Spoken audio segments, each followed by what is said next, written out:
నమస్తే అండి. ఇప్పుడు మీరు చూస్తున్నది శ్రీ గణేశ సంకటహర చతుర్థి వ్రతాంగ సహస్ర మోదక హోమములు. తువీమఘం తువిమాత్రమవోభిః నహిత్వా శూరదేవా నమర్తాసోదిత్సంతం ಭೀಮಂ ನಗಾಂ ವಾರಯಂತೆ. ಜಯ ಗಣೇಶ ನಿನಗೆ ವಂದನೆ,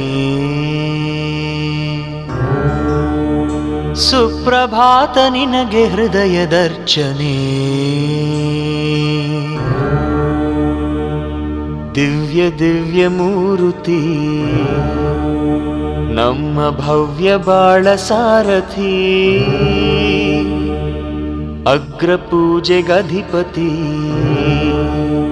ಸಂಕಷ್ಟಹರ ಗಣಪತಿ.